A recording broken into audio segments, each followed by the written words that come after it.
That's correct. Huh? Well, and the New York Post is reporting that it's just simply a list of phone contact names, no numbers, no other information at all. And apparently some of this information, like a lot of people saw the Dan Bongino clip the other day, where he was saying that that Jeffrey Epstein was indeed working for a foreign intelligence gathering operation in the Middle East. He didn't say what country it was, but yeah, I think that people want to know what government agencies were behind this intelligence gathering operation, this honeypot operation that Jeffrey was running.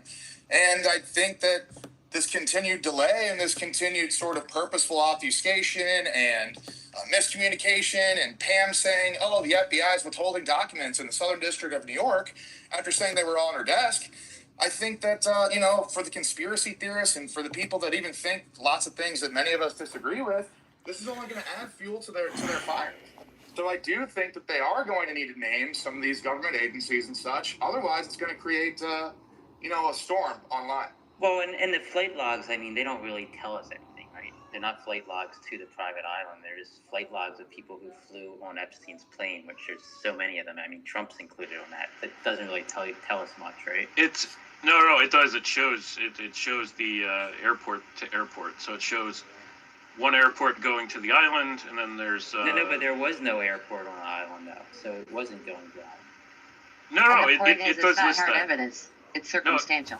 You're right. It's circumstantial evidence, but it does show on the flight log. So most of Trump's flights, you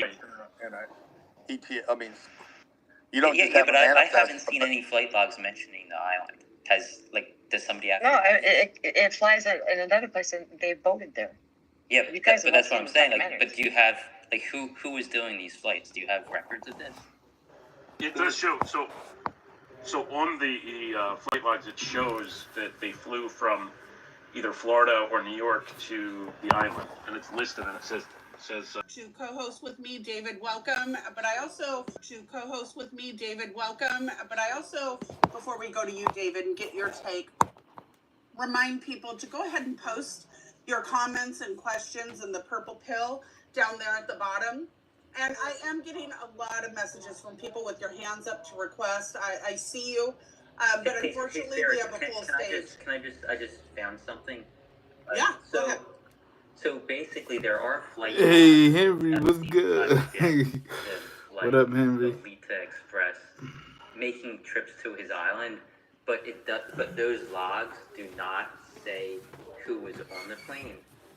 So there's no record of how you doing, Henry? Flying to the island. Let me see. Notably, while the logs document flights to Little St. James, which is an island, they do not always specify the identities of all passengers on these trips. Some high-profile individuals, such as Bill Clinton, have been listed on Epstein's flight logs for trips to other destinations, but have denied ever visiting the island. So there's no, at least from what the public has seen thus far, we haven't seen any flight logs to the island or flight logs to, that mention the island with individuals other than Epstein on them. So the cat, do you have something different? I'm digging it up. Just give me a second. Okay. But, yeah, please. When you have it, please post it in the purple pill at the bottom right-hand side of your screen. It was going David, on, welcome. Your thoughts on what we've seen and heard so far. How do you feel about political influencers being given the information first? Look, this is something that people are grappling with. And I think it's good and bad. And here's the good. You've seen a lot of, I think we saw, was it earlier this week or later in last week, where instead of the DC or the White House press corps being able to dictate who gets to ask questions, the White House is making those determinations now. We saw earlier that this year that other non-traditional non-legacy media outlets are getting seats in the press room. Natalie Winter is getting a lot of attention for it.